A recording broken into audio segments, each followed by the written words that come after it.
Ladies and gentlemen, let's talk a little bit about balding. When I first started going bald, which happened in my probably mid 20s, and definitely by the time I was about 28, I was very, very insecure about it. I had hair thinning, my hairline around here started receding, and it became very obvious. And it was my biggest insecurity, probably the only real insecurity that ever felt like it was paralyzing for me. And I had all of these stories around, no woman would ever like me because of my hairline. I'm old. It brought up a lot of fear of death. If I'm balding, then that means that I'm getting closer to dying. And there were a lot of insecurities there to the point where I was living in perpetual fear of the moment where somebody would point out, like, oh, look at your shitty hairline, which, to be fair, very few people ever did. Basically, nobody ever did. But the couple of times that it did happen, even though that it was just such a gentle comment of like, oh, like your hair is kind of thin there, it felt like a personal attack. It felt like the world was coming down. It felt like death. I was living in like such a strong sense of fear.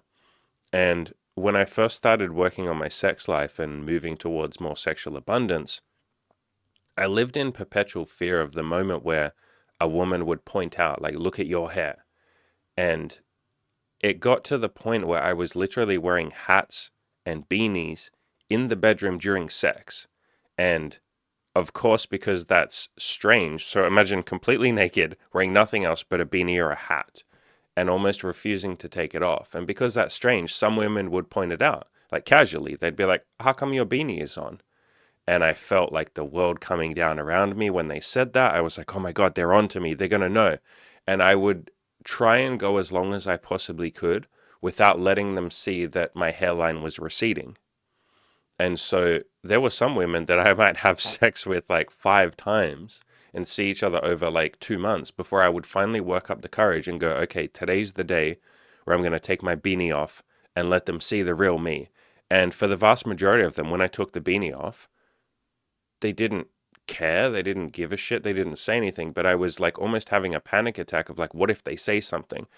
And the way that I would often do it is I would, in the middle of sex, I would go into the bathroom, and I would have like a pep talk to myself for like 5 or 10 minutes, going like, come on, you could do this. And I'd take the beanie off, and then I had all sorts of like hair products and like little things that you can shake onto your hair. There's these things called topic hair, and they're like little fibers. You shake it onto your hair, and it kind of like thickens up the little bits that are, thinning or whatever.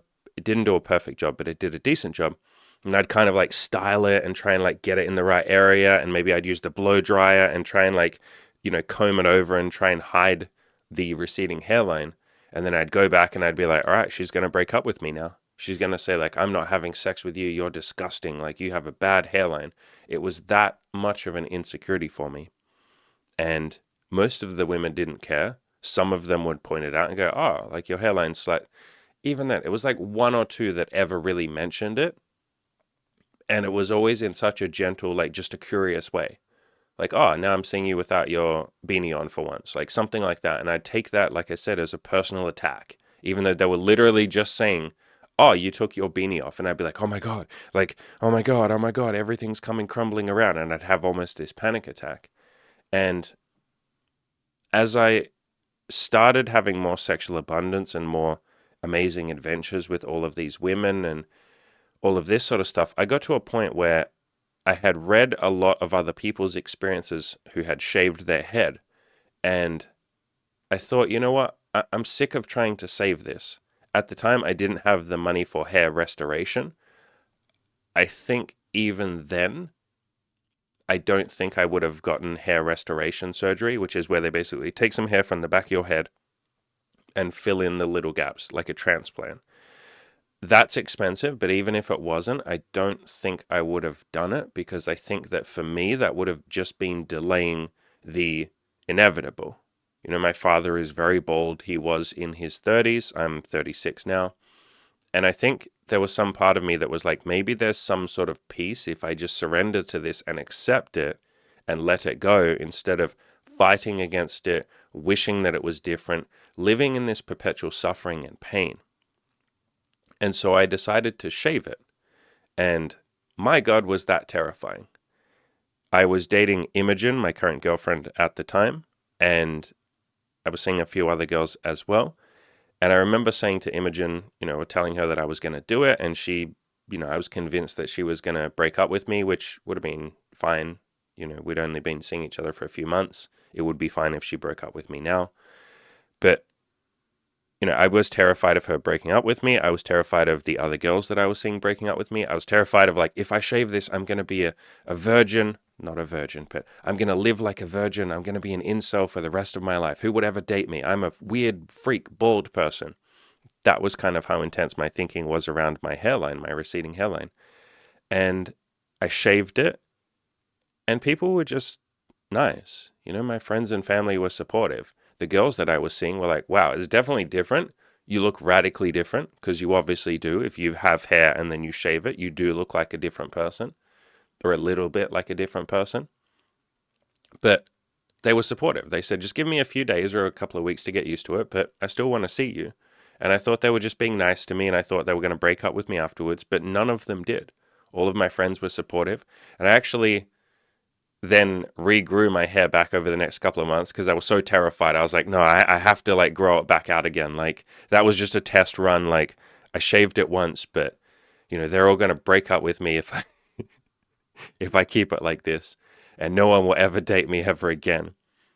It's kind of adorable. Maybe adorable isn't the right word, but it's kind of sweet how insecure I used to be when I look back at the old Andy. And now I'm like, what bad thing would happen if everybody broke up with you because they didn't like your bald head, and nobody liked you ever again for the rest of your life? Like, why would that be a bad thing? That's okay. You can just go and live in a temple and be a Buddhist monk or something. That'd be kind of cool. But old me was very terrified. I lived a lot in fear, which I think a lot of us do, right? And eventually, after another 3 months, I shaved it again, and this is the current Andy that's been this Andy for the last, I don't know, 3 years, 4 years, 5 years, something like that. 3 years, 4 years, I can't remember, some amount of time. And a lot of women surprised me by how much they really liked it, like preferred it even. Imogen even got to a point where she's like, I really like your bald head. And for a while, when I had just shaved my head, maybe for the first, I don't know, 6 months or a year, I would ask quite a lot of the women that I was dating, even new women that I started dating. I would say, like, what do you think about, bald heads? And, those of you who maybe aren't deeply insecure about your hairline, you probably know what the answer is going to be. Most people say, I don't give a shit. I think you look nice. Like, I don't care. Like, I don't really have an opinion on bald people. And that's where I'm at now, and where I've been at for the last, I don't know, 3 years or so, where if you asked me, Andy, what's your opinion on a guy being bald versus, like, with hair? I'd be like, I don't know, do whatever you want. Like, I don't have an opinion. There's no opinion there. But at the time, I was convinced that being bald was bad and having hair was good. The same way that a lot of people have that opinion with being short. A lot of guys are very insecure about being short. And so they think, if I'm short, that's bad. If I was tall, that'd be good. People do the same thing with race, don't they? People do the same thing with, maybe every insecurity that you could possibly have. You think, my insecurity is bad, and if it wasn't there, it would be good. And I have come to realize that that just doesn't have to be true. And it's not for me to sit here and tell any of you, like, give up your insecurity, but this is me just telling my story of how I worked through my biggest insecurity and came out the other side and realized that all of that suffering that I had gone through was me just living in uninvestigated thinking, I guess you could say. There are a lot of stories that I told of, like, being bold means you can't get laid. And I'd never really checked to see if that was true. I never really investigated. I just made an assumption. I had a thought in my head and I believed it. I believed that being bald was bad, in the same way that other people might believe being short is bad, or being a certain race is bad, or being this is bad, or being a man is bad, or being a woman is bad. Like, we kind of don't often, or we often don't investigate this thinking. So I thought it would kind of be nice to go through any of you that might be having some insecurities, maybe particularly around receding hairlines or thinning hair or being bald. But even if you don't have that insecurity, I would invite you to think about maybe some of your own insecurities. Basically, everyone I have ever asked this question to tells me that they have insecurities. When I say, what are your insecurities? What are you insecure about? I've never had a single person say, oh no, to be honest, I'm not really insecure about anything. Like there's no thoughts in my head of something that I'm insecure about. And even me right now, with all of the work that I have done on peace and love and happiness and letting go of a lot of these stories, I still have some insecurities. I'm insecure about God, my body sometimes. And these are more peaceful insecurities now. They used to bring me a lot of stress, whereas now I hear the insecurity in my head and I go, that's okay. That insecurity is okay. So there's a lot more peace around it. But the point is that there are still some insecurities there. I have insecurities around money. That's a big one. And those insecurities don't have to bring us stress, but they are there nonetheless. And so I've never met a human being who didn't have some sort of insecure thought in their head. And so as we go through the rest of this video, if you like, you can think about some of your own insecurities and maybe how some of this might apply to your insecurities, and maybe the things that you have been deeply insecure about and worried that the rest of the world will hate, or worried that it means you're bad or there's something wrong with you or you're a loser or any of that. Maybe question that thinking if you want to, if you're feeling brave. Maybe your story of how this is a bad thing might not be true, or it might just be one way of looking at it. Maybe your insecurity other people really won't care about, and you think it's a big deal, and maybe they won't. So I'll read out something that comes from Reddit, and there are countless Reddit threads like this where men talk about their insecurities around being bald or receding hairline or being short or anything else, and then lots of other guys will reassure them, and some women even jump in and reassure them. So this was a thread. So a guy had, for context, a guy had made a post that he was very insecure around being bald, particularly shaving. He wanted to shave his head, but he was worried that his head shape was wrong, or that he had a bad skull shape, or that he would look ugly if he shaved his head. So this is a woman who replied, and she said, I'm a woman who exclusively dates bald men. And that is worth thinking about. If you're insecure about something, it might surprise you to learn that there are people that might exclusively date you. This comes up a lot. A really good example is I've met a lot of Asian guys who are insecure around being Asian. They're worried that, Western women don't like Asian guys. But there are lots of women who have an Asian fetish. If you would like some evidence of that, BTS, the very famous, I believe they're Korean. I think they're Korean, yeah, South Korean boy band. Do you think that these guys, with an Instagram of 74 million followers and countless fangirls, do you think that these guys struggle to meet women? No. I've brought this up quite a few times because I find it interesting. Imogen, my girlfriend, actually prefers Asian guys. Literally has a preference for Asian guys. And we've done this fun exercise where we've said to each other, and I would generally suggest you only do this exercise if you're quite peaceful in your relationship. But we've done this fun exercise where I say, okay, imagine you could sculpt me, Andy, and change anything about me, my personality, my looks, my physicality, whatever you want. You can just change me into the perfect boyfriend or the perfect human being that you would be attracted to. What would I look like? And then I've done the same exercise for her. And the first thing she says is, I would make you Asian. I'd give you slightly more muscle and I would make you Asian. That's just her immediate answer because it's her preference. And we also play another game, which again, I would invite you to only play this game if you're in quite a peaceful place in your relationship, where we walk around like a shopping center or anywhere busy and we point out our favorite, the people that we're most attractive to. So she will point out the guys and the women, because she's bisexual, the guys and the women that she's attracted to, most her type, the ones that just make her go holy shit. And then I will do the same. And she'll point out Western guys as well, but consistently she'll point out Asian guys. It's just her preference. And so if you are insecure about something like that, if you're an Asian guy who's insecure, know that there are women out there that specifically prefer you. The same as if you're a short guy. It's a big insecurity that a lot of people have. I can think of a friend of Imogen, her best friend.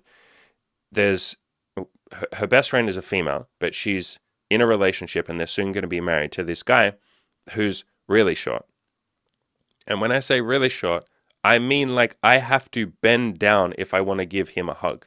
Like he's legitimately, she is 4 foot, 4 foot 8, I think, and he's like 4 foot 11. So like actual really small, could star in like Lord of the Rings, as one of the hobbits kind of thing. Really short. And Imogen has asked her friend, like, would you ever prefer, like, do you ever wish your boyfriend was taller? And she's like, fuck no, it'd be weird. Like, I like that he's this height. I only want a guy that's this height. I don't want a taller guy because that would be weird. I'm really fucking short. And so if you're a shorter guy, there are women out there that like you. I could go into a whole topic about this. I've covered this topic many, many, many times. So I won't get too off topic here, but I do want to give you guys a little bit of support if you are feeling a little insecure about this. So on my YouTube channel, just search for the word short guys. This video I did here, it's like pretty much a big loving hug and saying, look, if you're insecure about your height, I understand. Like watch that video. And then I have a whole bunch of videos from guys, this guy's like 5'4". I've got ones on shy guys. You can also search for Asian or Indian. I've done quite a few videos about the same topic. Anyway, we're getting off topic here. The point is, whatever you might be insecure about, and if you're a woman, hey ladies, I know that you have insecurities because I ask every woman that I date, what are you most insecure about? And every single time there's a laundry list of things. And obviously Imogen tells me all of her insecurities too. So whether you're a guy or a woman who's insecure, just know that other people probably don't judge you for your insecurity anywhere near as harshly as you do. And we're going to go through in a little bit. I'll give all of you some exercises that have helped me with working on that self-love, accepting my insecurities, being okay with them, and realizing that I don't have to be a perfect human being. It's okay to have a little bit of insecurity. It's okay to have some things that aren't perfect with myself. We're all unique, beautiful little snowflakes. So I'll keep reading this post. So I'm a woman who exclusively dates bald men. I've dated guys with square heads, round heads, asymmetrical heads, ears that stick out, and heads with weird indents. Okay, I can't be the only one who's thinking this as she read all that out. Am I the only one who's thinking of the Mr. Men books, the little kids books? She's talking about square heads. It's like, look, Mr. Grumpy over here with square head. Look at this gentleman. Mr. Strong with the square head, round heads, topsy-turvy heads. I can't be the only one that thought of like the Mr. Men people when she's talking about all the different head shapes that she's like dated. Which one am I? I'm probably Mr. Noisy. Actually, let's have fun with this. Which one am I? I'm definitely not Mr. Grumpy. I'm definitely not Miss Bossy. I'm definitely not Bossy. I can be Mr. Noisy. I'm definitely not Mr. Uppity. Little Miss Tiny, I'm not that. Mr. Funny, a little bit. I can do the jokes and the memes, as the kids say. Mr. Happy. Okay, there you go. I'm probably Mr. Happy. Mr. Nonsense. We found me. I'm Mr. Nonsense. I'm Mr. Nonsense or Mr. Happy. Anyway, back on topic. So she's dated all the Mr. Men. It's hardly the head shape that I find attractive, it's the confidence that usually comes with rocking a hairless head in a society obsessed with hair that drives me crazy. And even as she says this, if you're insecure about your hair, you're insecure about being bald, understand that confidence is something that just comes with time. So give yourself permission to suck with confidence. It's just a skill that you can level up over time.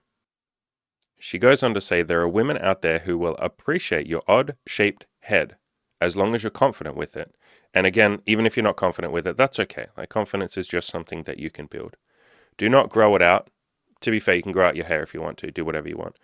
Try and build confidence with the hand you were dealt. Give it time. Get used to it. After you get confident with it, I guarantee you'll be much more comfortable with dating and women will react favorably. So I'll add a caveat there. Don't feel like you have to be confident. Confident is just something that comes with practice.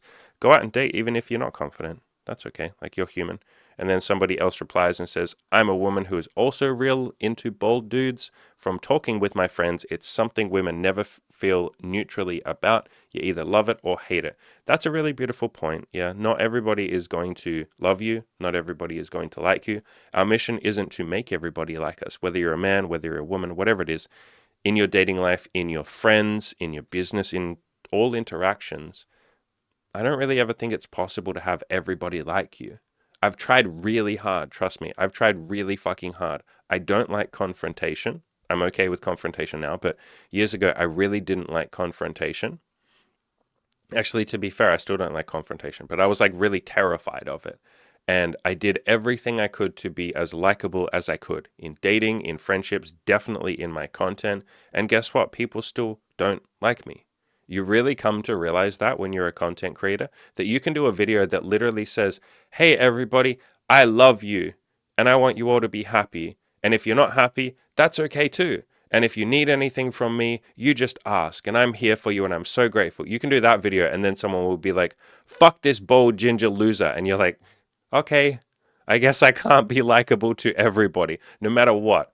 I've brought up this point many times because I find it very funny. Mother Teresa, who was probably, at least in my lifetime or our lifetimes, I guess, the person who spread the most love throughout the world in their lifetime. And yet, if you go onto her Wikipedia page, there's criticisms of Mother Teresa, why she's a stupid, evil witch bitch.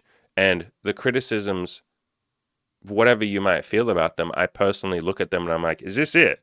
Is this what you're criticizing her for? That she didn't believe in abortion because she was Catholic. And actually, if you read her books and what she said about abortion, where she said, please, if you're a mother who's thinking about abortion, please just pause. Please don't end that life. Please give the baby to us and I will personally raise it. And she did. She took on something like 70 babies in her lifetime. So it's not even against abortion. She's literally just like, please pause. Please don't end these beautiful children's lives. I will love them. I understand if you can't love them. I get that. We will love them. Please let us love them. That's the criticism. And so I came to realize no matter what you do, people are going to dislike you. So that beautifully applies to dating, especially. Not everybody's going to like you. If you're short, some people won't like that. If you're bald, some people won't like that. If you're a woman who has a little extra weight, some people won't like that. If you're a woman who's really skinny, some people won't like that. And the mission isn't to make everybody like you. It isn't to worry about the people that don't like you. People are allowed to have preferences. They don't have to like you. But go out there and find the people that do like you and that you like in return and spend a little bit of time with them. And by the way, if you feel like nobody likes you right now, then you can work on yourself. Self-improvement is a gift that's available to all of us. You can work on your appearance. You can work on your confidence. You can work on your physicality, losing weight, gaining muscle, whatever it might be. If you're a woman, just toning up in the gym and stuff like that, which is really just gaining muscle and losing weight. But work on yourself and then more people will like you. And if nobody likes you, that's okay. You can learn to like yourself. So, and by the way, like if you like yourself, it's basically impossible that nobody in the entire world will like you. It's very easy to like the people that like themselves. So let's talk about how to do that, how to actually work on that. And by the way, with everything that I'm saying here, if there's a hesitation, like if you don't believe what I'm saying, if you go, yeah, he says that, but he's tall and I'm short, so it's so easy for him to say that. Beautiful. Go out and gather evidence. Like, work on yourself. Try and drop some of the self-hate stories because it's very hard to have good dating results when you hate yourself, when you don't like yourself. And so we're going to talk in a second about how to go through some of these exercises that can help you like yourself. But put yourself out there a little bit. Try and have as open a mind as you possibly can. And I realize that can be difficult when you have insecurities. I'm proof of that. I was so insecure about my head that I literally would wear a beanie during sex because I was so convinced there was no possible way that any woman could ever think that my bald head was anything but completely disgusting and revolting, right? I really believed that. But try as best you can to have an open mind and go out and gather some evidence. Go out and actually put yourself out there if you want to. And if you don't want to, that's beautiful too. But I assume you want to or you wouldn't be watching this video. Go out and put yourself out there a little bit and gather some evidence to see, is it possible that there is one human being in the world that doesn't completely think I'm disgusting or a loser or abhorrent? And try and be kinder to yourself than that. But that's the feelings that I started with, right? So go out and gather some evidence and learn to love yourself. And we'll talk in a second about how to do that. But start with these baby steps, right? Just like gently put yourself out there. You can also go and gather evidence that maybe there are people that are going through the same journey as you. Let's use the example of going bald. This YouTube channel, it's called Bald Cafe.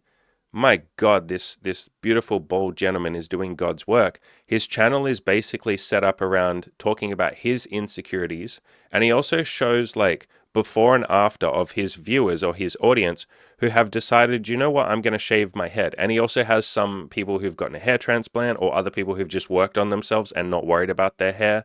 And so he's got like sort of like transformation stories, and he does like little interviews with the person, and he goes like, how did you feel before? How insecure were you? How do you feel now? Like, 3 months later, how are you feeling? What is your dating life like? Do you like yourself more? All of that kind of stuff. So again, this channel is called Bald Cafe, but there are channels like this out there dedicated to whatever your insecurity might be. There are forums, there are blogs, there are just people, there are books, there are people out there who might be going through the same insecurity that you're going through, and it can really help to sort of find other people who've walked the same path that you're wanting to walk, so they can kind of show you that it's possible. In the video course that I'm working on right now, and this video course is, I'm probably just going to leave this title. Right now it's called How to Win, How I Built a Winner's Mindset. I have an entire massive chapter. I think it's like 23 pages of how to overcome fears and limiting beliefs and self-doubt and insecurity and stuff like that. And in this, I talk a lot about what I'm talking about here. So I talk about the fact that, I was always scared. I had all these insecurities, around goals, around, my body, myself, and all of that. So if you're feeling it, that's okay. I even say here, it's okay to feel scared. You're okay. You're just a human being. Literally, you are a human being if you have these insecurities in your head. And I'll leave bits of it on the screen. If you want, you can pause the video and like read through some of this. But I have a really good one in here. So I'll just kind of flick through so you can have a look at what's in here. But yeah, I talk about the power of faith. That's a big one. A lot of you have asked me about faith, and I've been saying that I'll do a video on it. So it's basically in this video course. Again, you can pause it if you want to read some of these. But here is the point that I was getting to. If you struggle to believe in yourself, or you don't trust that you're capable of succeeding, or like when I do a video like this, if you hear it and you go, yeah, that's fine for him, but I don't believe him, or my circumstances are different. I talk about in this, page here, that if you can't just let go and trust me, or trust that it will all work out, or trust your higher power, whatever that means to you, or trust the self-improvement gods, or trust other people, what I like to do when I'm feeling like that is I go hunting for evidence and proof. So are there other people, hang on, let me make this bigger. Are there other people who've done what I want to do? Have others succeeded with this same thing or something that's similar? So, if you have an insecurity around, I'm really heavy and nobody would date me because I have a lot of fat or I have a lot of weight, go hunting. Are there other overweight people who are happy in relationships? Are there other people your size or around your size who are happy and don't give a shit about their weight? Or are there other people that are your size and they've lost weight, if that's something that you want to do? So have others succeeded? And one of my mottos with my content is, if I can do it, like if I, Andy, can do something, you sure as hell can too. And if it's a goal that I'm working on or an insecurity that I have, I look for other people and I say, okay, who else has done this thing? Okay, if they can do it, fuck it, man. I should be able to do it. And maybe I'll struggle. Maybe I'll take 10 times longer than them, and that's okay. But if they've done it, maybe I can do it too. And if I have doubts as to whether or not I can do it, one of my favorite exercises is I say, okay, can I just do 10% of what they've done, or even 1%, right? And so if you're a guy who's very insecure and you're thinking, look, I'm very short, I don't believe that I can have an amazing, abundant sex life. Okay, can you have 10% of the sex life that maybe I have had? So I don't know how many partners I've been with. At a guess, I don't know, a couple of hundred. Could you have sex with 20 people? Like, could you have sex with 20 people? Well, probably. You probably do that. And if that seems too scary, okay, could I do 1% of what Andy has done? Could I have sex with 2 or 3 people? Okay, well, if I had my entire life to work on it, I can probably do that. 2 or 3 people, yeah, I can probably find 2 people that are willing to sleep with me and that would like me. Okay, I'll just go out and do that. And so I do the same thing. If it's something like money, if I look at some of the people that I listen to, people who have earned millions of dollars and stuff, hundreds of millions of dollars, I look at them and I go, I don't know if I can do that. And so I go, can I do 10% of that? Ugh, like maybe. Could I do 1% of that? Okay, well, I can definitely do that. Then that's where I start. And here is the main page that I was working up to. So I talk here about my limiting or about limiting beliefs, and sometimes they seem to be based in actual logical reasons. Like you might have an insecurity of I'm too old, or it's too late for me to build a great physique, or I'm short, I can't build a dating partner. So in those cases, I like to go hunting for evidence of other people who have the same, handicap, if you want to call it that, or weakness. And I don't believe that it's a weakness, but if you want to use that word, I go looking for people who are in the same situation as me. Actually, do you know what? I'm going to change this.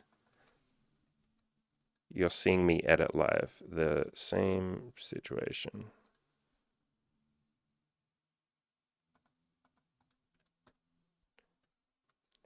My video just cut out and I'm not sure what actually showed up, but I'll just repeat myself. So thank you for helping me edit this shit live. Basically, I go hunting for evidence of people who have the same handicap or weakness or the same situation as me who've done what I'm trying to do. If they can do it, maybe I can do it too. Is there a tiny chance that I could do it? And I just hang on to that hope and I go, I may as well try. Like maybe I have this strong insecurity. I think I'm not going to make it. I think I'm a loser, all of that kind of stuff. But if they've done it, maybe I can try. Because what have I got to lose? I just fail and then I'm living the same life that I'm already living. So again, this video course is coming out in the next couple of weeks, maybe. I will give it all to you. You can just pay me whatever amount of money you have. So I'll give a PayPal link, even if you only have $1, just pay $1. I want all of you to have this. I've put a lot of effort and love into this. It's very much like everything that I've learned over the last, 10 or 15 years in terms of mindset, how to achieve goals, how to be happy. Like I cover everything in this. So I'm really excited to release this to you guys and girls. Anyway, let's get back on topic. So you can find evidence of other people who've done the thing that you want to do. One of my favorite other exercises that I get all of my coaching clients and I give to you guys and girls quite a lot is do a list of 50 things about yourself that are likable. What you're doing there is you're showing yourself that there's more to you than just your insecurity. When I was bald, I literally just saw myself, or when I was balding, when my hairline was receding, I saw myself as this bald guy, and that was, or this soon to be bald guy. That was all I really saw myself as. And I didn't, my insecurity covered up all of my strengths or the things that I like that are likable about me. I dismissed the fact that I was funny and that I could be fun to be around because I was like, yeah, but I'm going bald and I'm gross. I dismissed the fact that I'm kind to people because, yeah, but I'm bald and I'm going gross. I dismissed the fact that I'm relatively lean. Yeah, but I'm bald, so it's gross. And I dismissed everything because the insecurity was just like this loud screaming siren that I couldn't see past. And so if you sit down and write a list of 50 things about yourself that are likable, like 50 qualities that you have, it helps you sort of zoom out a little bit and go, okay, look, the insecurity is one part of me. And even if I think it's a bad thing, like if you're short and nothing I say will convince you that that's not bad, if you're just hell bent on believing that that's bad, and I can't take that away from you. If you believe that it's bad, okay, at least I have 50 other things that are good, 50 other things that are likable. Yeah, I'm short, but it's almost like you're building a resume. You're saying, yeah, I'm short, but man, fucking look at this resume. This is okay. This is basically you giving yourself a little bit of love and saying, all right, like I'm not a complete defective human being. I'm not broken. These are all these beautiful qualities about me. And if you struggle to get to 50, which quite a few of my coaching clients have struggled with this exercise, that's okay. Take your time with it. You have the rest of your life to write 50 things. If right now all you can write, if you're really depressed and all you can write is one thing, if you can't even write one thing, I'll give you one. You're courageous. You're sitting here watching this video. This is a self-improvement video. Most people don't watch self-improvement content because it's scary. It's like holding a mirror up to yourself and saying, hey, are you happy with where you are or do you want to improve? Self-improvement content is scary for most people. You're sitting here watching this. That's very likable. You're very courageous. You clearly care about yourself or you wouldn't be watching this. That's two things. So there's two things that you like about yourself. There you go. Try and find a third one. You only have to find one more. Find a third one. And then you can slowly improve that over time. And if you honestly believe that there's nothing that's likable about yourself, then you can have fun with this and go, okay, how do I add things to the list? Like, what if I go out and do something that makes me want to put it on the list? Like, what if I don't know, go fucking skydiving? Skydiving might be a bit much if you're really depressed and scared, but what if I go and smile at a stranger? And that takes you a week to work up the courage, and you're walking past some guy or some woman and you just smile and they smile back. Put that on the list. I'm nice to strangers. I smile at strangers, or I smiled at one stranger. That's likable. That's very likable. And you slowly add things to the list by going out and taking action and then putting it on the list. So everybody is capable of getting to 50 things. Some of you might do the exercise and be like, fuck it, I got 50 things right now. Beautiful. But you can take your time with this. But that helps you sort of move past the insecurity and go, fuck, like I am likable, or I could possibly maybe be likable. You might not like yourself right now. That's okay. You got time to build that. So you're building that self-esteem. Another thing that I like to do, and I give this to all of my coaching clients, and I do this myself. I've done this every day for the last year and a half, 2 years, is what I call mirror therapy. So you basically look into your own eyes in the mirror, and for some of you, that'll be really fucking intimidating and really scary. It was for me the first few times. And you try and say, I love you to yourself. And if that's difficult, that's okay. For a lot of people, it is, especially guys. A lot of guys really struggle with this, and they go, that's gay. That's like some gay shit. I'm not doing that. And maybe I'm projecting when I say that, because that's what came into my head when I tried to do it. I was looking in the mirror, I was like, this is gay. Like, what am I going to start fucking myself in the bum right now? Well, this is so gay. Like, do I have to make out with the mirror? This is so gay. And I was like, no, my coach, it was my coach, Keith, that gave this exercise to me. He was, he's like, be gentle with it. So I was like, all right, my coach suggested this, and he said it was honestly very, life-changing and helpful for him. So I'm going to sit with this. And I just sort of took my time with it. And it took me a couple of, I don't know, maybe a week or two, maybe a couple of weeks before I got decent at it and it wasn't weird. And then at some point, I started saying it to myself, and I would smile. And now every time I do it, I have a giant fucking smile on my face before I even say it. And I almost don't even need to say the words. And sometimes I don't. I just think the words in my head. And I already know the answer that's going to come back.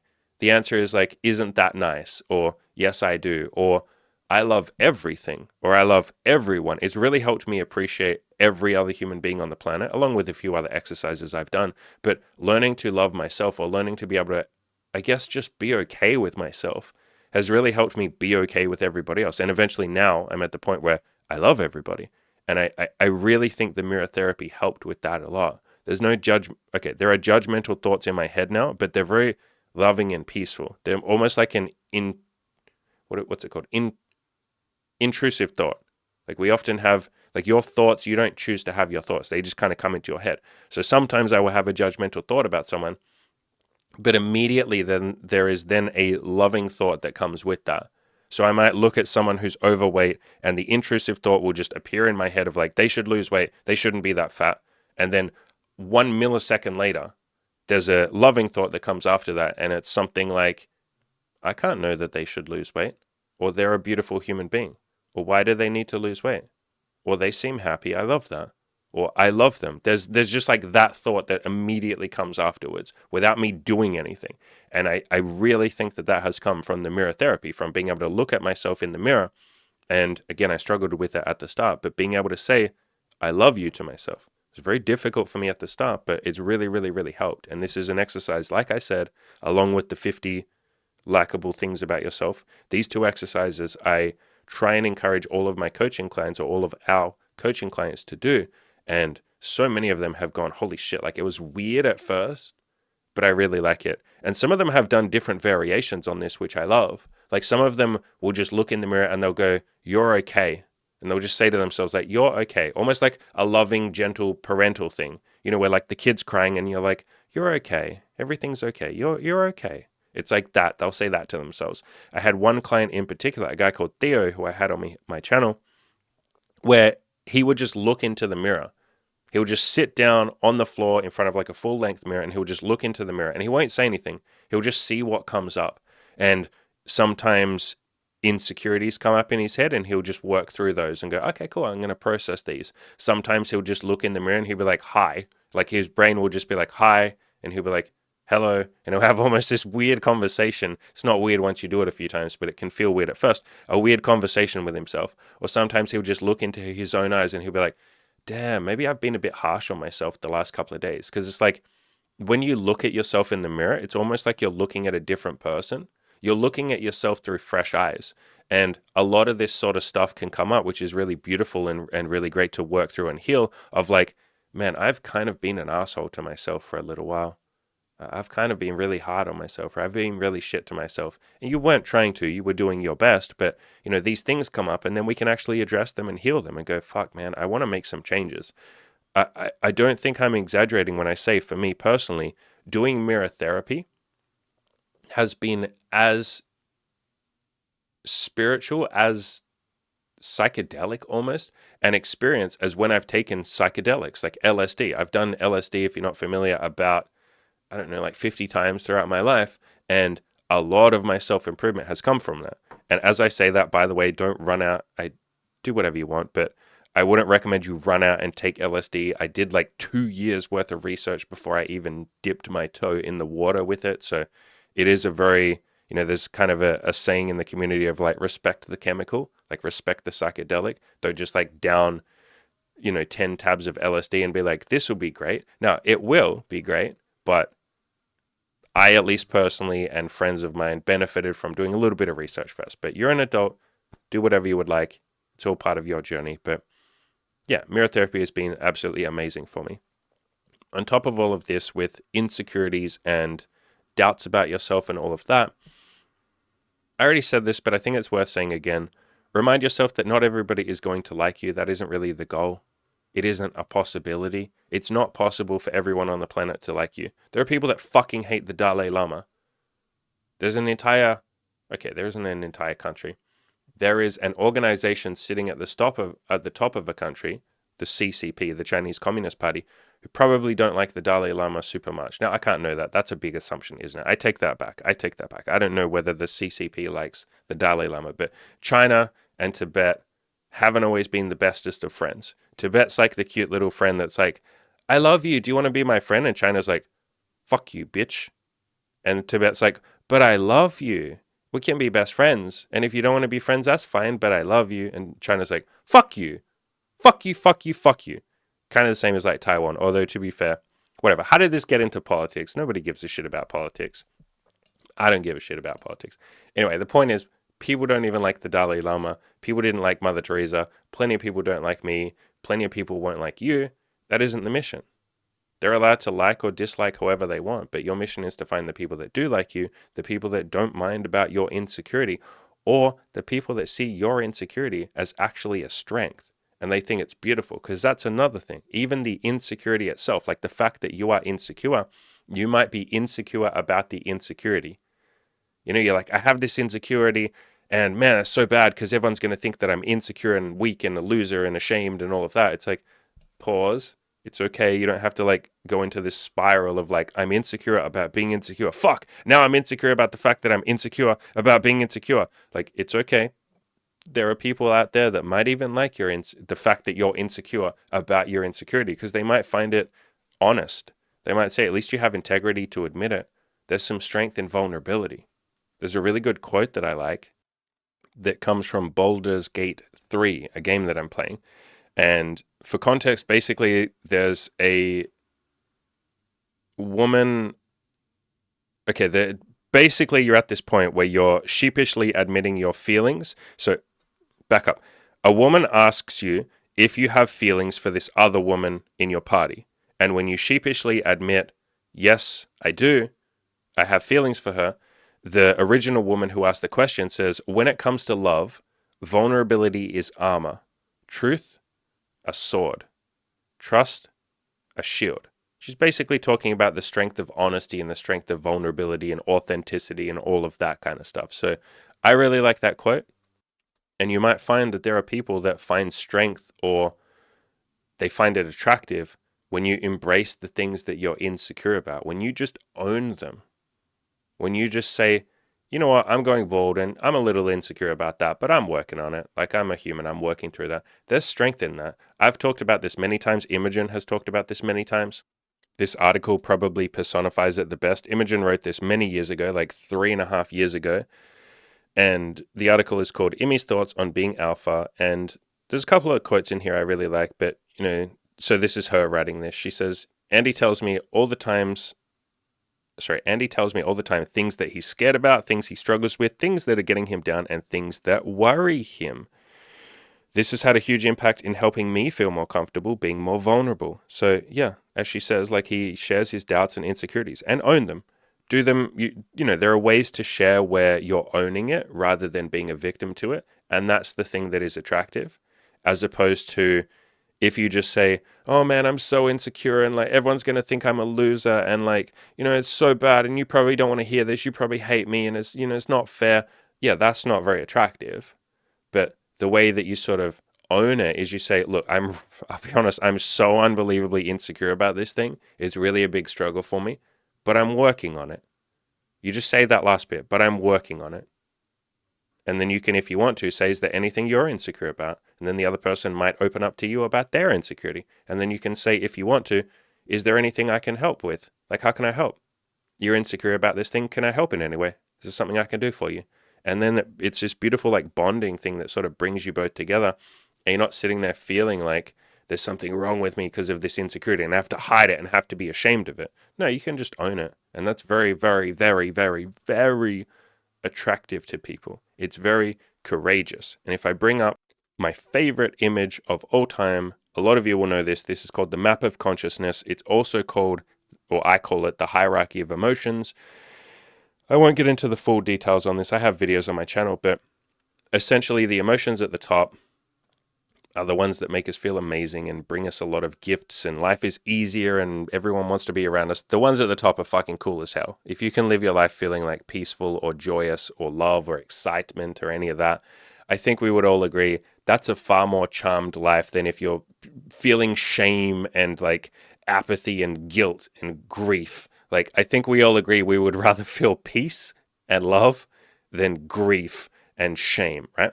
But when you own your insecurities, if you can do that in a way that's higher up on this map, like even if you can just be in courage is a fucking amazing, beautiful emotion. So if you can just be courageous about it, if you can say, look, I'll be honest, I'm really scared to tell you this insecurity, but fuck it, I'll do it anyway. That's courage. That's insane courage. People respect the living fuck out of that. And I think if you haven't been sort of courageous with your insecurities or your vulnerabilities or your authenticity, your honesty, very much in the past, there's all these fears of like, but what if they have a bad reaction? What if they don't like it? And some people will.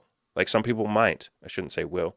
I don't want to say will. Some people might have a bad reaction, but the vast majority of human beings see it as what it is. Courage. They feel your courage and they go, wow, that's really fucking brave of you. Yeah, I'm insecure about shit too. Wow, I can't believe you admitted that. Holy fuck. I spent my entire life trying to hide my insecurities and you just fucking said yours right there. You just blurted it out. How the fuck did you do that? I don't even know how you did that. That's courageous. So if you can embrace the courage and just go, fuck it, I'm scared, but I'm going to do this anyway. People admire that. If you can, I mean, this is like jumping the gun here, but if you can be peaceful about your insecurities and loving, like, holy fuck. But that's a more advanced topic for other videos. And by the way, in my video course, I'm going to be talking about this too. So in the video course, I have an entire chapter on the map of consciousness. And I go through like how to move up the map, like what to do, all of that kind of stuff. Honestly, the easiest way of moving up the map is to read this book. So this book is by David Hawkins. It's called Letting Go, and he's the guy that came up with this image, this map of consciousness in the first place. But all of his books are amazing. So Letting Go, that's definitely helped me a ton. Power versus Force, holy shit, what a book. And then he even specifically has a book on transcending the map of consciousness. But where's the other one? Where's the rainbow one? His rainbow book. This one here, The Map of Consciousness Explained, is also another phenomenal book. It's the last book he wrote before he passed away. And it talks about how to move up into those higher emotions of like peace, love, joy, excitement, like feeling good about yourself, basically. Being happy. And at the end of the day, I haven't met a human being who didn't want to be happier. So his books are amazing for that. They are very complex, which I personally love, but they can be very dense. And I found them very difficult to read at times, or I would need to read and then pause and reflect on what I had just written. But I love the books nonetheless. If you want something a little simpler, Byron Katie's books, Loving What Is, same thing really. It's about like just being more loving, being more happy, being more peaceful, and letting go and questioning some of the stories and the stressful insecurities and things like that we have, learning to process them and let go of them. On top of that, I have also found Mother Teresa's books incredibly helpful. I've read everything that she's published and even a few books that have been published about her. I really like A Simple Path. That's a really good book of hers. I also really like No Greater Love. And then I like Do Something Beautiful for God. And even if you're not religious, which I'm not religious at all, it's still just a really nice book. Her philosophies, I can sum up all of her philosophies by saying, be loving to others, or just like give love, something like that. Which, if you look on the map, love is pretty fucking high up on the map, isn't it? It's about as high as you're probably going to get. It's pretty close to peace. And so all of these books have helped me tremendously. And with all of this stuff, by the way, like, give yourself permission to suck with this. Take your time with this. I've been working on this stuff for like full time, 6 hours a day, 8 hours, a day, working on being happy and working on peace and love and all of that kind of stuff. Like 8 hours a day for the last, I don't know, like 2 years. And then all the time before that with self-improvement and everything. So you can give yourself permission to suck with this stuff. It's okay if you're insecure and you say that in a clumsy way and you're like, oh my god, I'm so this guy that I watched on the internet told me to like be more like honest and vulnerable, and like my hair sucks, I fucking suck, I'm so ugly, I'm so sorry, oh my god, no wait, shit, that wasn't how he said to do it, fuck, I'm sorry. And then she runs away and she goes, fuck, you're so insecure. And then she runs out, she jumps off the balcony. She literally, your biggest fear comes true. She leaps off the balcony of your apartment because she's like, fuck this insecure, bald motherfucker. She leaps off the balcony, right? And she just straight, like, she doesn't even put her arms out to save herself. She, like, actually, like a fucking diver, just, like, puts her hands, like, straight up, makes her body, like, fully fucking straight so that she can just pierce through the air resistance, the wind resistance, straight down into the ground, hitting terminal velocity so that hopefully she doesn't feel any pain. She just, like, fucking splatters all over the fucking pavement. People start screaming. You run to the balcony, your brain is just going, what the fuck, what the fuck, what the fuck? You look over, you look down, there's just like, it's just not a pretty sight. Everyone's screaming, and then you just run back to the keyboard and you're like, what do I fucking do? You leave a comment on this video, you're like, Andy, what? Like, just, you hit the caps lock key. It's all in capitals. You're like, Andy, what the fuck? What the fuck? What the fuck? And you hit enter, and then you pick up the phone. Shit, I gotta call the police. You call the police, ambulance, like all of that stuff happens. Then you run back to the computer and you reply to your own comment that you left on my video. You're like, Andy, what the fuck, bro? You said that, like, no, you said insecure. You said be authentic, bro. What the fuck, dude? Like, what the fuck? You said the universe would reward me if I could be like vulnerable and honest and kind to people. What the shit, bro? Oh my God, I'm going to jail. What the fuck? Like, even if that happens, which, let's be honest, that's what your mind thinks will happen. Literally, that's the kind of like hilarious. You might be laughing right now or thinking like, this Andy guy's like being fucking retarded. This is the kind of shit that's in our brains. This is what our brains fucking do when we have a fear about something. We're like, I'm going to be bald forever and no woman will ever like me. That's already fucking insane. No woman on the planet will ever fucking like me. And then I'll end up completely alone and everybody will laugh at me and I'll get really fat and I'll have like 100 cats and then like I'll die completely alone and sad. It's like, that's fucking just as insane as the weird story I said of a woman jumping off the fucking balcony and killing herself. Your story, or your brain's story, because you're not choosing to have that thought, but your brain's, your head's story of like, I'm going to end up alone and no one will ever like me and I'll be sad forever. That's just as fucking insane. What, if nobody on the planet wanted to date you, you think you'd just be sad forever? You don't think you'd get your shit together in some sort of way? You don't think you'd go and fucking do something else to have fun? You think you'd literally just sit there sad on the couch for the rest of your fucking life? No, you would do something to change things. So, yeah, I'm being silly, but even if all of that does happen and she jumps off the balcony and you're forever alone and you're sad forever, that's okay. Just do your best with being authentic and being honest and all of that. And if you don't want to do that, don't do that. You don't have to. But if you want to do that, give yourself permission to suck with it. I was very clumsy the first few times I tried being open and honest and authentic with people. I was really clumsy, really clumsy. It's okay if you are too. If you would like more help with this, I let's talk about the $200 coaching calls. So I'm still offering the $200 coaching calls. So you can sit down with me and talk about whatever you want to talk about. We can talk about this stuff. We can talk about dating. We can talk about sex. We can talk about money. We can talk about self-love. We can talk about moving up the map of consciousness. Talk about whatever you want.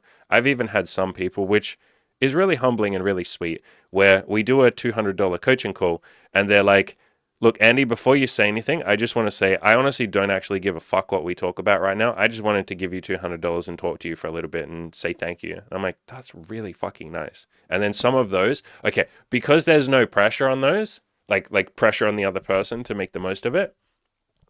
Some of those have ended up being the best coaching calls ever because the person is so fucking chilled and relaxed and they're like, I don't need anything. And ironically, the person who needs nothing, in other words, the person who has like abundance mindset or outcome independence, that person, like all the gifts of the universe come to that person. So the person who's sitting there going, Andy, I don't really need this coaching call, but I just wanted to be here with you anyway. Ironically, those are like some of the best fucking coaching calls. But even if you feel like you need the coaching call, that's fine. I promise we'll still have an amazing coaching call. I will leave a link in the description below to those. Those are a ton of fun. I'm probably going to still do those for a little while. I really like those. They're a ton of fun. I also have we have a big hardcore coaching program. If you'd like to be part of that, there's a link in the description below. You can find more information about that. But as always, ladies and gentlemen, go out there and crush those goals. And if you can't crush those goals, that's okay too. And if you can only crush those goals a little bit, maybe put a little squeeze on the goals, that's okay too. And if you're insecure as fuck the entire time while you're doing it, that's okay. I used to be insecure as fuck as well. And it all worked out just okay, didn't it?